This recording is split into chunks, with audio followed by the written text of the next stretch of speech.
কালকেই আমার বিয়ে, চলে এসো। কি কি কি কি বলছো এসব তুমি? এত কিছু হয়ে গেল, আমাকে তো কোনো কিছুই জানালে না। কেন জানালেই বা তুমি কি করতে? সেটা আমার জানা আছে।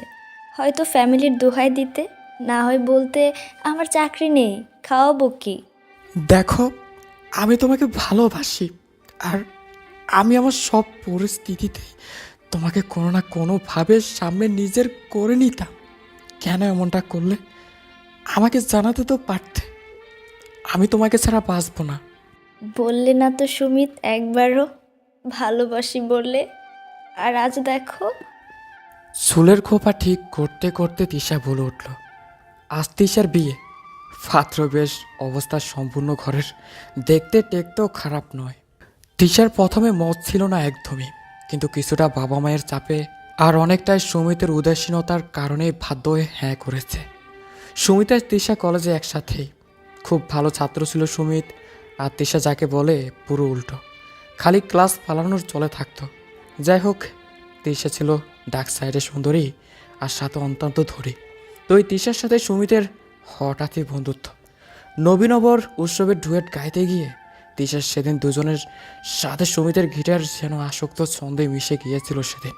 তারপর কলেজ ক্যান্টিন, একসাথে বাসে আসা যাওয়া, পিকনিক, আস্তে আস্তে এভাবে প্রগাঢ় হলো বন্ধুত্ব। তিশা তো কবে সুমিতকে মন দিয়ে আছে, বিভিন্নভাবে বোঝানোর চেষ্টা করেছিল, কিন্তু সুমিত নির্বিকার। তার একটাই লক্ষ্য, কলেজ পাশ করে চাকরি, আর তারপর মায়ের হার্টের অপারেশন। তিশার বিয়ে তো আসতে চায়নি সুমিত, তবু এলো। কারণ যেদিন হঠাৎ তিশার বিয়ের চিঠি পেল সুমিত, হঠাৎই ঘুমড়ে উঠল যেন বুকটা।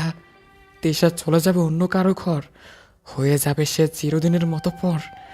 আর রাতে মন খারাপ লাগলে ঘ্যান ঘ্যান করতে তিশাকে কোনোভাবে ফোন করতে পারবে না, আর তাকে নিয়ে চেনার পার্কের পুচকে খেতে পারবে না, আর অন্যদের নিয়ে খিলালি উড়াতেও পারবে না।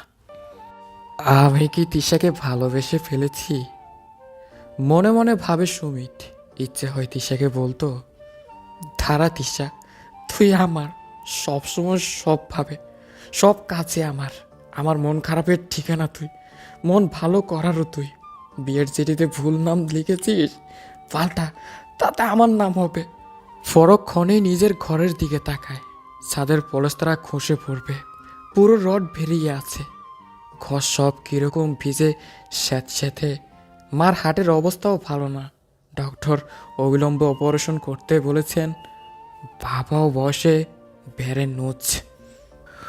দুজনেই কেমন সারাদিন ঝোলঝোল চোখে সুমিতের দিকে তাকিয়ে থাকে, যেন এই আশায় যে ছেলে তাদের সব ঠিক করবে, ভালো রাখবে। সে ডাক কি অপেক্ষা করতে পারে সুমিত? তার উপর সে না হয় সহ্য করে নিবে কষ্ট, পারবে কি তিশাকে এই কষ্টের ভাগিদার করতে? না, কখনোই না, কোনো দিনই না। দাঁতে দাঁত চেপে চোখের জল আটকে বিয়ের চিঠিটা ঝালিয়ে দেয়। সে জ্বলার সাথে নিজেও ভালোবাসা জ্বালায়। আজ তিশার সামনে সুমিতের হঠাৎই কেমন দুর্বল লাগে নিজেকে। মনে হয় জড়িয়ে ধরে একবার আপন করে বুকের মাঝে, মনে হয় তিশার পশা মুখটাকে আলতো করে তার কপালে ঠোঁট ছুঁয়ে বলে, ভালোবাসি। হ্যাঁ তিশা, তোকে আমি ভালোবাসি। ইচ্ছে করে তিশার কানে আলতো করে লাগিয়ে দিই সে তার ভালোবাসার গোলাপ।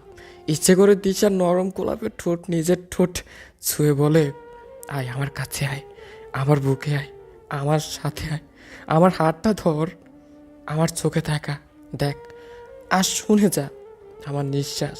দেখ আমার শরীরের রক্তের রক্তে উচ্চারিত হচ্ছে তোর নাম, বলছে তিশা, আমি তোকে ভালোবাসি। সামলায় সুমিত নিজেকে, তাকায় তিশার দিকে। বলা ভালো তিশার শীতের দিকে। এখন যে খালি, কিন্তু সময়ও আর নেই, জীবন নির্মম।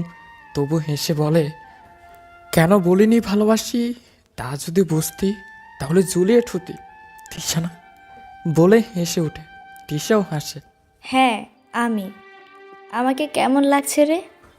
বউয়ের সাজে সব মেয়েকে সুন্দর লাগে রে, কিন্তু তোকে একটু বেশি সুন্দর লাগছে রে। নজর না লেগে যাবে, একটু ছুঁয়ে দিই। না না থাক, আর তোর ছুতে হবে না, আমার বর আছে যে। ও আচ্ছা, তাই তো, আচ্ছা ঠিক আছে। এই তুষার মা কোথায়? লগ্নের সময় তো হয়ে আসছে, আয়, এই যে সুমিত, এসেছো বেশ। তা তুমি নিয়ে আসো বাবা তোমার বান্ধবীকে, আমি একটু ওদিকটায় দেখি।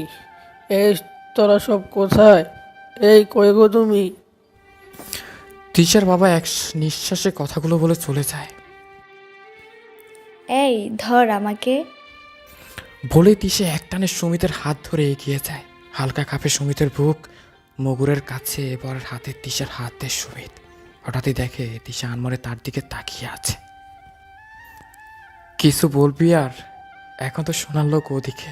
তিশা হালকা হাসি দিয়ে বলল, খেয়ে যাস কিন্তু ভালো করে। বলে বরের হাত ধরে মুখ ঘুরিয়ে নিল সুমিত। খেয়ে তো সে যাবে বিয়ের আসরে, বিয়ের সিটিতে সে তো নিমন্ত্রিত, আর জীবনের লড়াইয়ে আমন্ত্রিত। আজকের গল্পটি আপনাদের কেমন লেগেছে অবশ্যই কমেন্টস করে জানাবেন। ধন্যবাদ সবাইকে। ভিডিওটি ভালো লাগলে অবশ্যই শেয়ার করবেন। আল্লাহ হাফেজ।